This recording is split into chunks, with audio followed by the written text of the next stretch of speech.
placed allegations about one committee. Zero known on that one committee.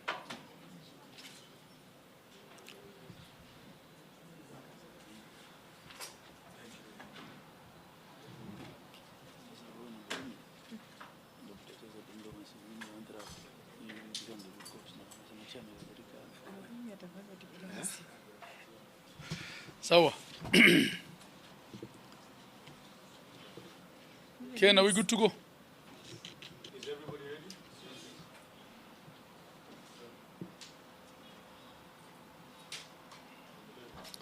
Thank you very much. Ladies and gentlemen of the press, this is a press statement on the impending unwarranted arrests of governors following non-appearance before the Senate's County Public Accounts Committee, Cpac. Members of the press, citizens of Kenya, the Council of Governors notes with utmost concern the actions by the Office of the Inspector General of Police in what appears to be unwarranted and disproportionate exercise of force in the attempt to arrest Nairobi Governor, His Excellency Sakaja Johnson. This follows his failure to appear before the Senate County Public Accounts Committee, Cpac, pursuant to a resolution made collectively as the Council over the conduct of specific senators in the captioned committee. We state in the strongest terms possible that, one, this matter is not a personal issue concerning one governor, but a collective decision made by the Council of Governors following continuous extortion, unnecessary harassment, and intimidation by 4 members of the said committee.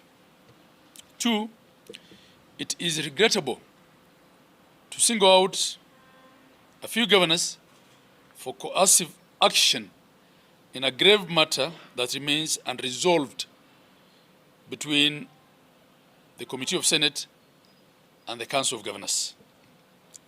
The Council, that's item 3, has also sought audience with the leadership of the House to resolve the issues in vain. As such, the decision to pursue arrest of governors while allegations against committee members remain unaddressed defeats the intent of oversight, it deepens mistrust, and undermines the rule of law. We wish to state that yesterday, 29 governors were summoned by Cpac. Only 2 appeared, and those 2 declined to proceed with substantive engagement in line with the Council's position, pending resolution of key issues between the Council and the Senate leadership, including the conduct of some of the committee members. It's on this premise that we demand the immediate withdrawal of the alleged warrants of arrests, if any, we've not seen any, or any coercive measures against governors pending an impartial determination of this matter.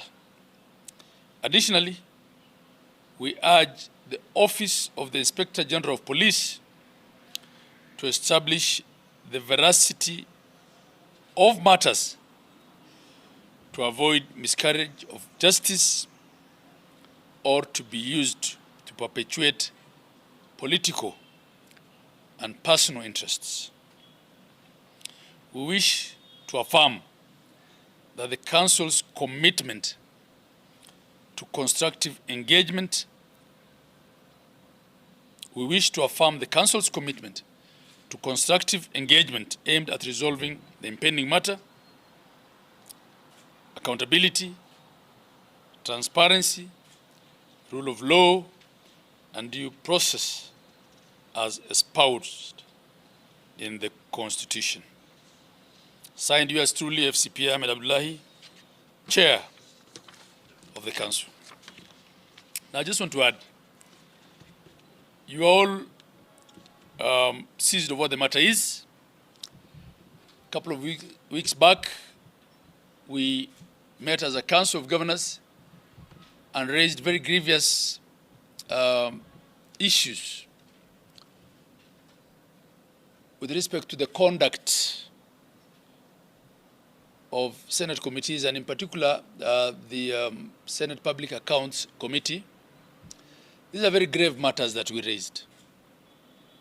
We raised very grave matters. These are very serious matters. Because when 43 out of the 47 governors of the Council of Governors of Kenya raised matters with respect to extortion, harassment, intimidation, and embarrassment at Senate committees, it's not a matter to be taken lightly. And they appended their signature to that document, that memo. And we sought audience with the leadership of the Senate. And we continue to seek audience. And in principle, certain members of the leadership continue telling us, yes, we hear you, we need to talk.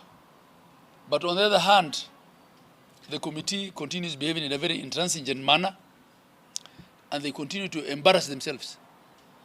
Because when you summon governors and they don't show up, or those who show up refuse to prosecute the matter, they're also embarrassing themselves. How is it that these grave matters raised by 43 out of 47 governors, about 4 out of 67 governors, 64 out of 67 senators, cannot be heard?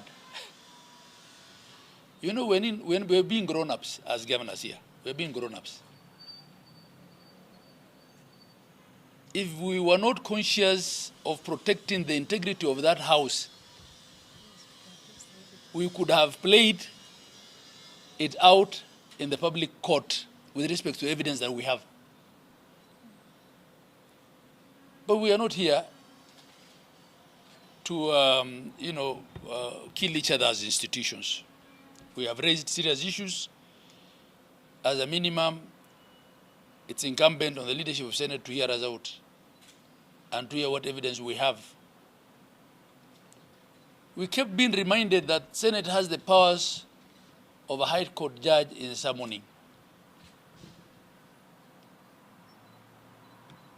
Have you ever seen a High Court judge behaving in court the way some of these senators behave in Senate? If you want to be respected, if you want to be given the respect of a High Court judge, you must behave the way High Court judges behave in the court. We are not disputing Senate's powers to summon. And in fact, when you are summoned, they say you are supposed to be escorted to the Senate. So which Senate committee operates at night?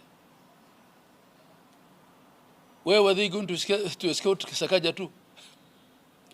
So these are drama of intimidation. It's not going to solve the problem. It's not going to solve the serious problem that we have raised. And if this Kenya is to change, there have to be people who have the courage to speak about some of these things. It wasn't easy on us as a leadership of council to raise these matters in the manner we did. But there was no other option. We tried other ways to solve them. So I'm telling IG Kanja, By the way, I spoke to some of his people and I realized there was no warrant of arrest against Governor Sakaja. The only thing there was a letter from the clerk of Senate to the IG. You cannot arrest a governor on the basis of a letter from the Senate clerk.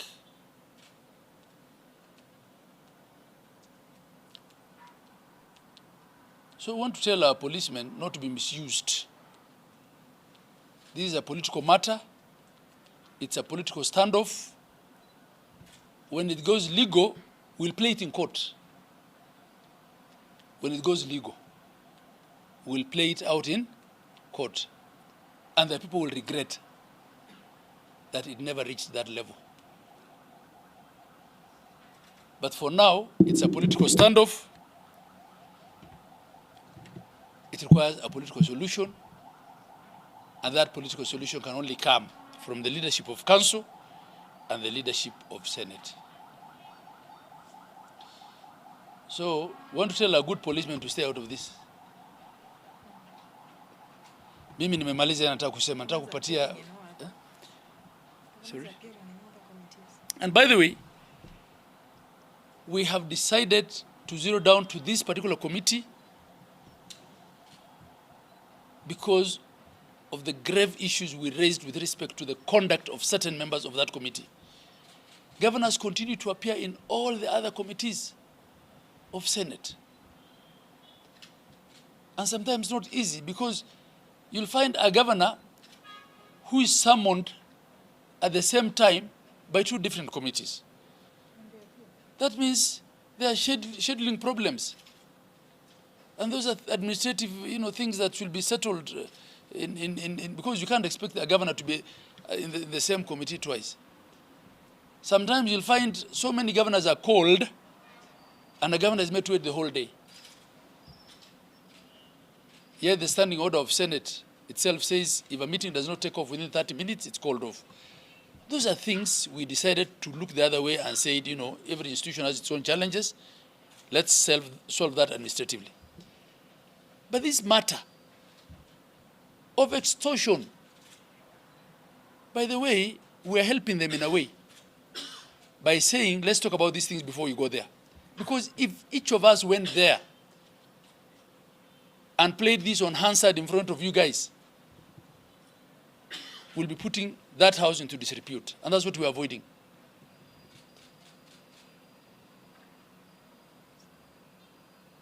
Because it's one thing taking the governor there by force, but you cannot be in control of what comes out of his mouth. So I'm appealing to everybody, let's all be grown-ups for the sake of this country. Nimesema ile nataka kusema. Vice Chair, you cannot... Thank you. I want to support what the Chair of the Council of Governors has already said. First of all, we speak for the Council. We don't speak for us as individuals. So we speak for the Council of Governors. There's a time in this country when politics had reached fever peak. And we used to have a Kamata Friday. And I think that is what is being brought back through the back door by the Senate. Because for meaningful oversight to take place, if the oversight has to be meaningful, you have to have a conversation where you compare notes between the governor who is summoned, the agencies that includes the Auditor General, and the Senate committee itself. But I would like someone to tell me how on earth would it have been possible for the Senate committee, even if they worked for 24 hours, to have a meaningful engagement with 29 governors on the same day? How many minutes was each governor supposed to engage themselves with the Senate if you have to see 29 governors? Because 24 hours, you'd have seen, if you see each for 1 hour, which apparently will not even be enough, you'd have seen only 24. But would they have worked for 24 hours? It already tells you those are politics that are being played by the Senate to cover up what we have said is an attempt to carry an agenda that is not part of the oversight by some members of the Cpac committee. As the chair said, the governors continue appearing almost every week to summons, to invitations by all other committees of the Senate and even the National Assembly, except Cpac. And if it were possible for that committee to write to governors and say, we have invited you to come and speak, however, the following 4 senators will not be in the committee, we will appear, because that is our problem. Because you cannot continue engaging people who engage you on a different level that is not lawful with impunity. It is not possible. 67 senators, only 4 have a problem, and the whole Senate, including the Speaker, decides to sacrifice a very serious exercise by refusing to give us an audience to discuss our engagement the way forward with these 4 senators out of the way. That is why we are saying it looks seriously political, and let our administration, including the police, not be used by politicians to settle political scores. I've listened to what the senators sometimes say, that we would like a certain governor to be brought in chains in front of Senate committee. How do you bring a governor in chains in front of a committee? How does that contribute to engagement in terms of oversight with the Auditor General and the Senate? Because that sounds like a war, it sounds like a fight. You can take the donkey to the river, but you can never force it to drink. So their intention seems to be flexing muscles to show that we can actually make governors report to the committee, whether they like it or not. That's not really what we are looking at. We are looking at making engagement, not playing politics of superiority, who is more superior than the other, who can summon who.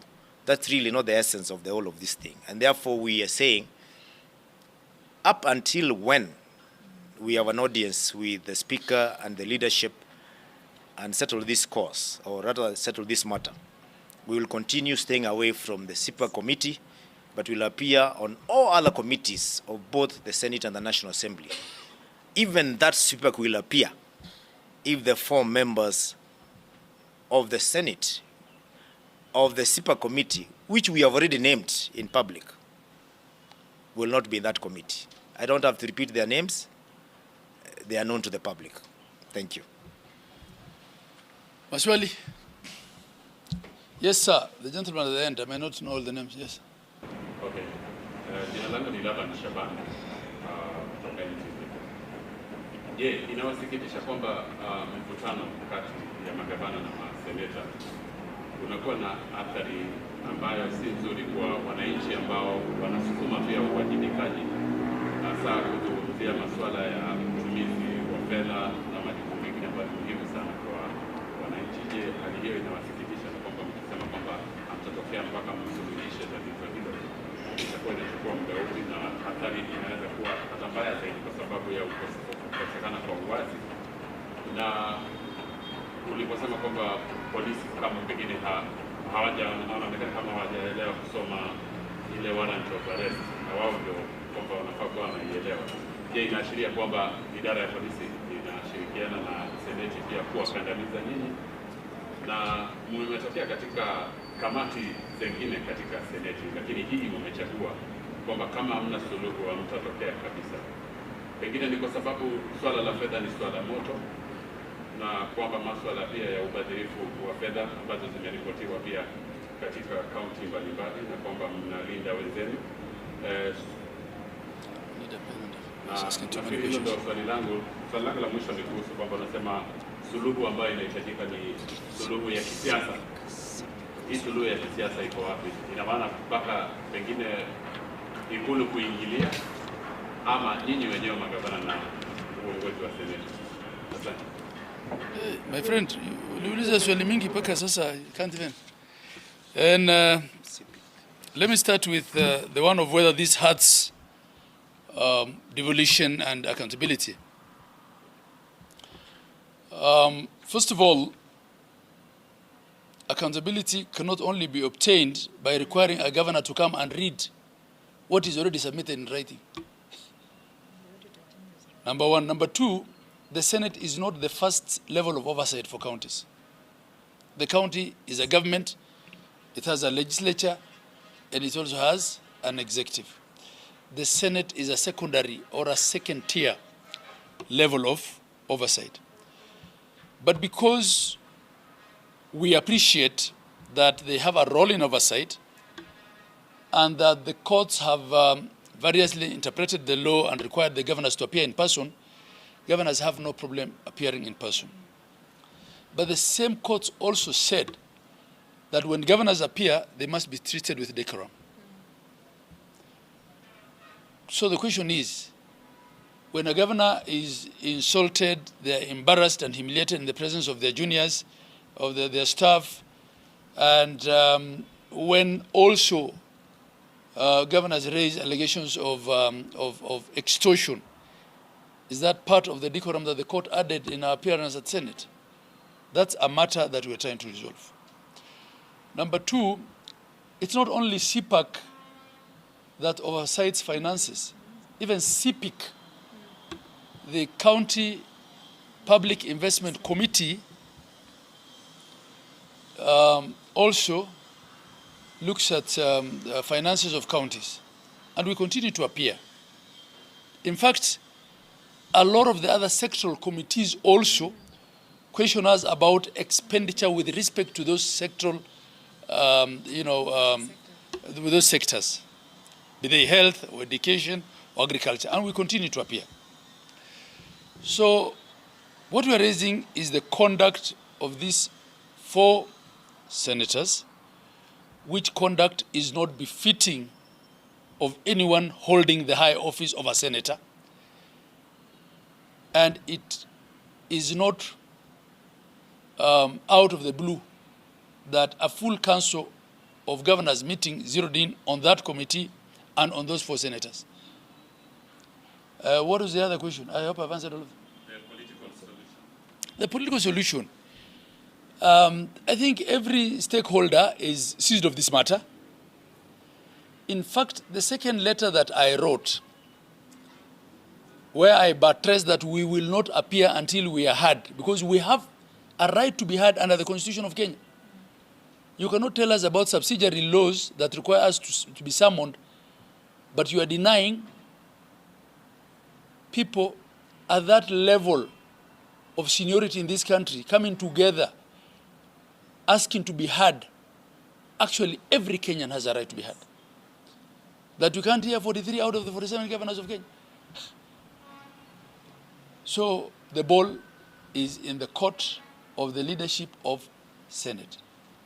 And in that second letter, I actually copied the Chief Justice, I copied the Ombudsman, the EACC, the DCI. I know what I was doing. Kuna swali lingine, my friend, with respect to that matter? Yes, Saidio, yes, sir. You talked about collective agreement on this issue. Yes. But you've seen other governors still appearing before the Senate committee. How do you reconcile the 2 positions? Secondly, and lastly, if you're clean, why give in to this extortion and other gimmicks that you're saying that they are distorting the Now, I said 43 out of 47 governors, which is a supermajority of the council, were comfortable to append their signature to the contents of that memo. Some of the governors who appeared didn't even sign that memo, but when they went there, they still refused to prosecute the agenda in solidarity with the 43. All right? A council decision, even if signed by 24 or a majority of those present, remains a council decision. As for the cleanness and the extortion, that's what we want to discuss. We're not saying we're paying money. We're saying there's extortion. And that's what we want to discuss. We're saying there is humiliation of governors. There is embarrassment of governors. There is a political witch hunt. A senator who probably is not in good terms with his governor brings those issues to the committee. As adults of this level of seniority and with this kind of responsibilities, we must have what it takes to separate issues. If you have political issues with your governor, deal with that in your county and back at home. Because the Senate oversights as Senate, not as individual governor. I mean as individual senator. There's no individual senator who individually oversights his governor. That is not envisaged in law.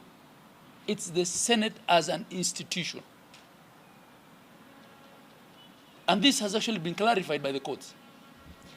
So all we're saying is, when these serious matters are raised, and as journalists who cover these things, even you know what goes on there.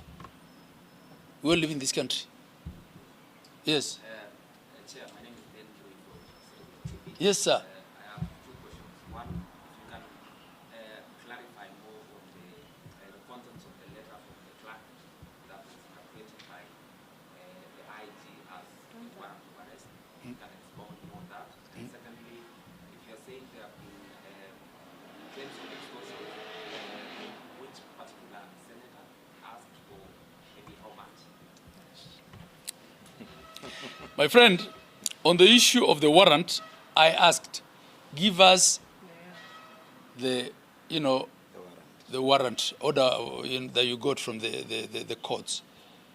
And we're told by the police, no, we don't have. What we have is a letter from the clerk, which was written to the IG. So we have no warrant. And they haven't supplied us with that letter, so that's a question you can put to the IG. Two, on the details, I have stood here and I said, if this has to play out in court, the evidence will be in court. I've also added that as governors we're being grown-ups here, for the sake of the integrity of the institutions, both of council and of Senate. And this is why we want to prosecute this in the manner that we have sought to.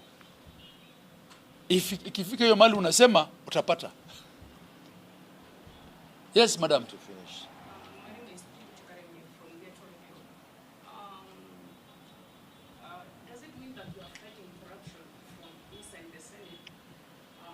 Because there was an accusation some days ago from the former CS saying that they offered 100 million in the Senate so that they can impeach former governor of Labour County. Does it mean even you, your work is at risk if you not go like these senators? I will not respond to what Mithika Linturi said. The question you will probably ask him is whether he also contributed part of that money to remove Kawira. I don't want to get into mere politics. Ours is issue-based. I can only speak as chair of council to what has emanated as a consensual position from a council meeting. Right? So I want to say out of that, but I know when we made that statement, there are many, even including former governors, who even tweeted, some of them are cabinet secretaries, you know what I'm talking about, and say this is true. I don't want to get to that. Let's stick to the issues. And the issues are in writing with the Speaker of Senate and with the leadership of the House of Senate. I think that's a good point to leave it at. Yeah, asanteni sana na Mungu awabariki.